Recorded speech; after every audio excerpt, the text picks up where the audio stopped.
دوستو آج ہم بات کریں گے زاہد احمد کی سکسیس جرنی کے بارے میں، that how he went from zero to hero. Acting industry میں آنے سے پہلے ان کی لائف کیسی تھی اور انہوں نے اپنی لائف کیسے چینج کی، آج ہم اس کے بارے میں بات کریں گے۔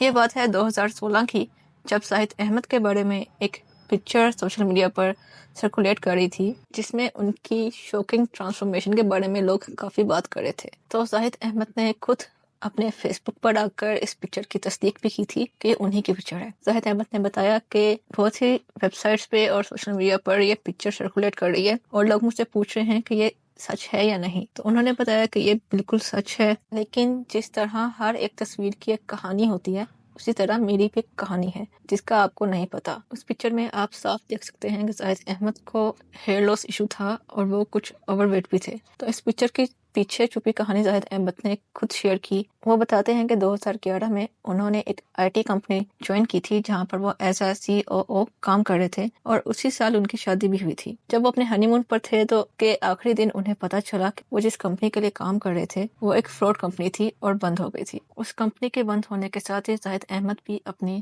جاب سے ہاتھ دھو بیٹھے، اور اس وقت ان کے اوپر قرضہ بھی تھا، جس کی وجہ سے ان کی شادی شدہ لائف میں بھی ایشوز آنے لگ پڑے، اور 2011 کے بعد وہ تقریباً 1 سال تک کوئی جاب نہ ڈھونڈ سکے۔ 2012 میں ان کا ایک بہت بڑا ایکسیڈنٹ ہوا جس میں ان کی اسپائن انجر ہو گئی تھی، لیکن انہیں اپنی آواز کی وجہ سے انہی دنوں میں ایک ریڈیو شو بھی مل گیا، لیکن ریڈیو شو میں کام کرنے کی وجہ سے ان کی اسپائن مزید ڈیمیج ہو گئی۔ اب اسپائن کی حالت مزید خراب ہونے کی وجہ سے وہ بالکل ہی چلنے پھرنے سے قاصر ہو گئے، جس کی وجہ سے ان کی ریڈیو جاب بھی چلی گئی۔ لیکن 2012 میں ہی انہوں نے اپنی اسپائن سرجری کروائی اور واپس اپنے پیروں پر کھڑے ہو گئے۔ اس کے ساتھ ہی انہوں نے ایک نئی جاب بھی ڈھونڈ لی، لیکن یہ جاب ان کی پچھلی جابس کے مقابلے میں بہت ہی کم پے کرتی تھی۔ ان کی شادی شدہ لائف بھی کافی اسٹرگل سے گزر رہی تھی۔ اسی سال انہوں نے PTV کے ایک انگلش شو میں ہوسٹنگ سٹارٹ کر دی۔ اب PTV نے آگے چل کر PTV ورلڈ کے نام سے ایک چینل لانچ کیا اور اس پر بھی زاہد احمد کام کرنے لگے، لیکن جیسے ہی اس ٹائم کی حکومت ختم ہوئی، ساتھ ہی یہ چینل بھی بند ہو گیا اور یہ ایک بار پھر سے سڑکوں پر آ گئے۔ لیکن 2013 میں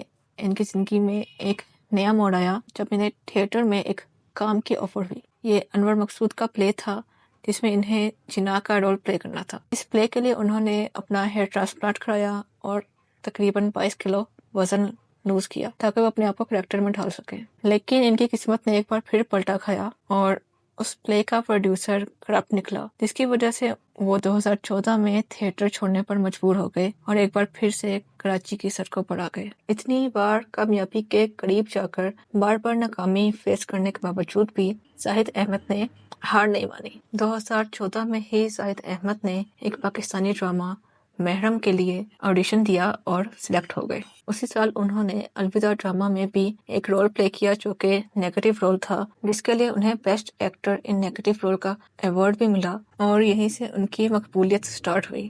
2015 میں انہوں نے 3 مزید ڈراموں میں کام کیا اور 2016 میں انہوں نے 6 ڈراموں میں ایک ساتھ کام کیا، اور اسی طرح وہ آگے سے آگے کام کرتے گئے۔ بہت سے رولز کے لیے وہ نامینیٹ ہوئے اور بہت سے ایوارڈز بھی وہ جیت چکے ہیں۔ اتنی ساری مشکلیں فیس کرنے کے باوجود زاہد احمد کی قسمت میں ایک کامیاب ایکٹر بننا لکھا تھا۔ یہ سب ان کی محنت اور ان کی کنسسٹنسی سے ہی ممکن ہو سکا کہ انہوں نے اپنی زندگی میں اتنی ناکامیاں فیس کرنے کے باوجود پیچھے ہٹنے کی کوشش نہیں کی، اپنا راستہ نہیں موڑا، وہ اسی ایک راستے پر چلتے رہے۔ تو یہی تھی آج کی ویڈیو، امید ہے آپ کو پسند آئی ہوگی۔ اگر آپ ایسی مزید ویڈیوز دیکھنا چاہتے ہیں تو میرے چینل کو سبسکرائب کر دیں اور بیل آئیکن کو بھی پریس کر دیں۔ اس ویڈیو کو لائک کرنا مت بھولیے گا۔ آپ سے ملیں گے اگلی ویڈیو میں۔ اللہ حافظ۔